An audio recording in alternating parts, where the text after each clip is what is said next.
Takže dojeli jsme, ano, do Grada. Jsme tady na parkovišti, na který jsem dostal tip.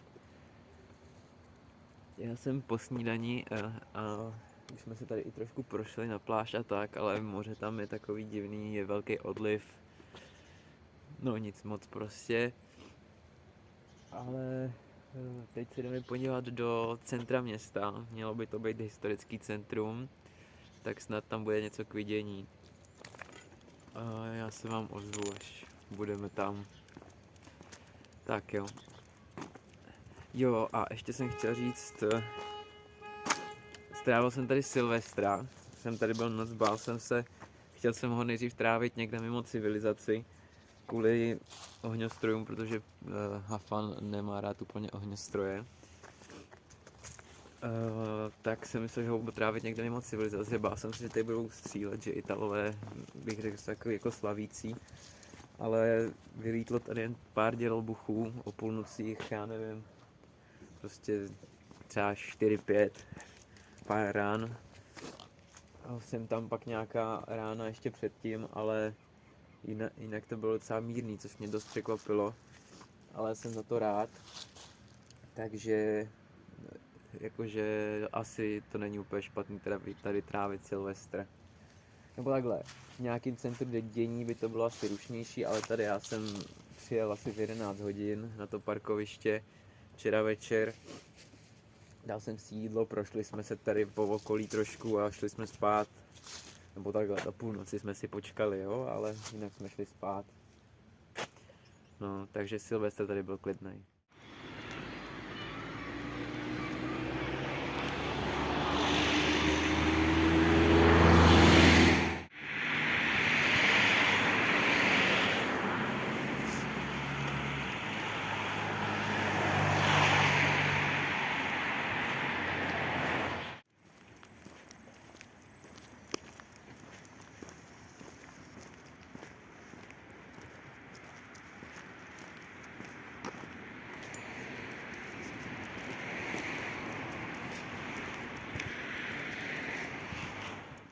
Tady právě začíná centrum městečka Grado, to historický centrum. Já vám to ukážu tady. Takhle. Můžu se tam tak podívat. Jakože vypadá to tu přesně, když se člověk představuje starou Itálii. Fakt úplně jako stará Itálie. No tak se musíme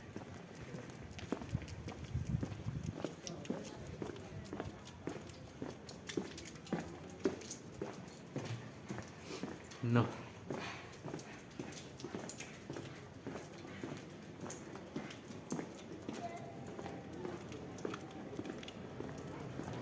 Různý uličky. Bohužel mám pejska, tak těchto všech kaplí asi úplně nepůjdeme. Ale je to opravdu, si tady takhle otočím.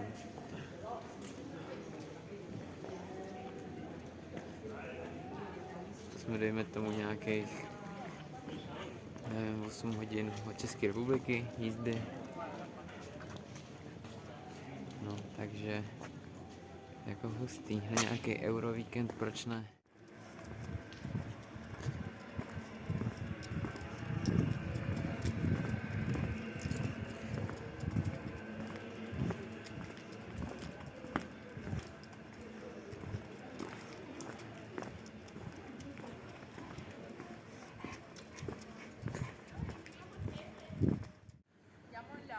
Sì, andiamo un po' in là. Amore mio.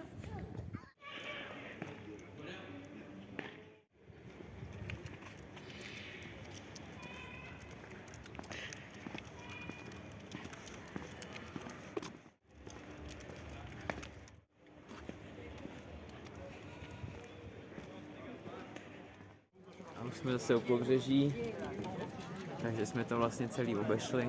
Vracíme se k autu.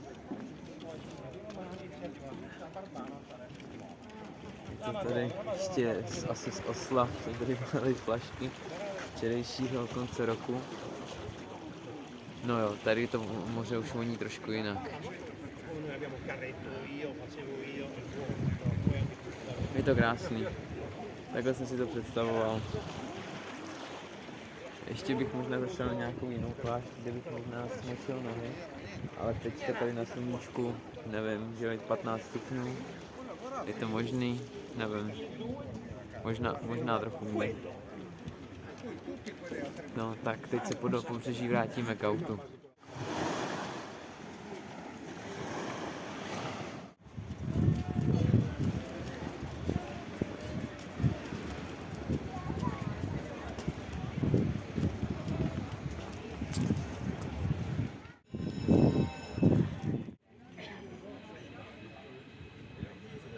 Jak se tady procházím, tak vždycky koukám na ty starší lidi.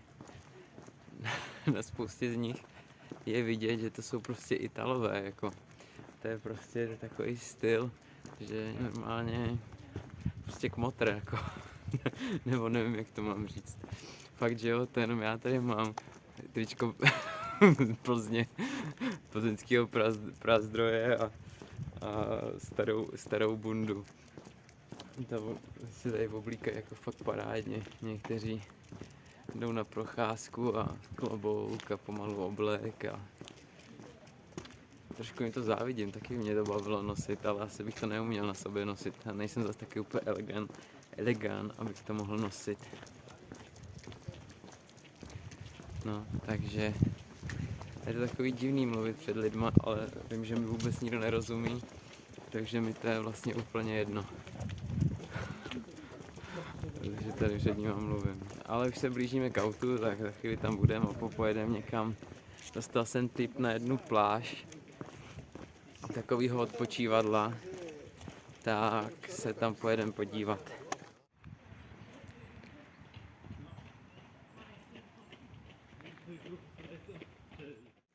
No jo, člověk aspoň ví, kam jde, když to auto je žlutý, jak je na dálku vidět na parkovišti. Teď si říkám, že ten panel si musí docela mlaskat, takovýho sluníčka ještě neviděl, co je zapojený. Jsem zvědavý, co na to baterka, hned se na to podívám. Chtěl jsem tady dát koupačku, ale to moře je tady stejně hnusný jako v Gradu. Když se podíváte, no, na koukání je to krásný, ale na koupání asi nic moc. Kilometr do vody, prostě, aby se člověk zaplaval. Když se podíváte tam, je prostě nějaký strom, jakože daleko, prostě mělčina, totální. No, a Kane, nejdem tam, to sračky. Trošku mě to mrzí, ale jakože na západ slunce tady třeba být, to musí být krásný. Ale na to nemám čas. No. Zas hlídá.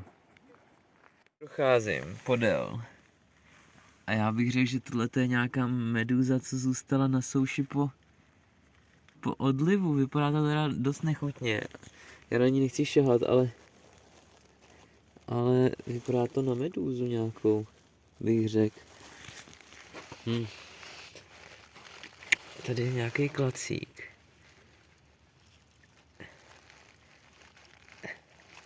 No to bude nějaká... Fuj, Akane! Fuj! To vypadá na nějakou medúzu.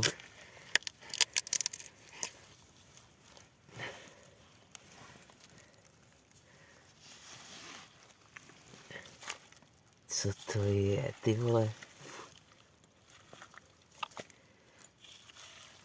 No, to je nějaká chudinka medúza.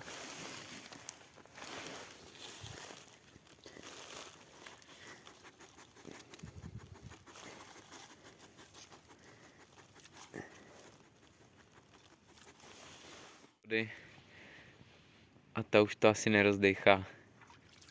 No a Kane, fuj, nech to bejt. Zajímavý, jsem ještě neviděl v přírodě. Tak, trošku jsem přemýšlel, Já se šupnu kousek dál, ať nejsem tak zblízka. Tak. Trošku jsem přemýšlel nad tím, jak teďka se mým dobrodružstvím pokračovat. Jelikož dneska je 1. a jsem kousek od Grada u jedné pláže a 4. potřebuji být doma, abych 5. mohl do práce, tak původní plán byl vrátit se přes Slovinsko a Maďarsko, odškrtnout si další 2 země, ale ta trasa je zbytečně dlouhá. Oproti tomu, když to vezmu odsaď přes Rakousko a k nám, to je nějakých 700 kilometrů. Když to odsaď vezmu odsaď domů takhle přesně. A jsou 2 teorie. Buď když teďka se kousnu, tak v půlnoci jsem zhruba u nás doma. Teď jsou tak 3 hodiny. No, asi díl jak v půlnoci, protože ještě musím dělat zastávky kvůli psovi. Ten prostě asi 6-7 hodin, 8-9. Nedá to prostě v kuse. Já bych to asi odřídil, ale pesan to nedá, takže nejspíš nějakou přestávku v Rakousku. Ale plán se rapidně změnil. Přeci jenom, asi by to byly jenom takovej lov kilometrů a odškrtnout si tu zemi a to je asi zbytečný. Myslím si, že se tam můžu podívat do Slovinska a Maďarska i jinak, než je prolítnout po silnici, zastavit se na nějakém parkovišti a tak. Takže já ještě dojedu koupit nějaký suvenýry pro známý a rodiče a pojedu dom. Tak ještě kousek cesty vás svezu sebou. Trošku mě to štve. Radši bych to jakoby si protáhnul, jenže prostě tlačí mě čas. Čas je neúprosnej a já pak nechci nějakým stylem někde něco dohánět, kdyby se třeba stalo něco s autem nebo něco, tak abych měl prostě nějaký ten den rezervu. Tak to prostě teďka otočím a pojedu rovnou domů.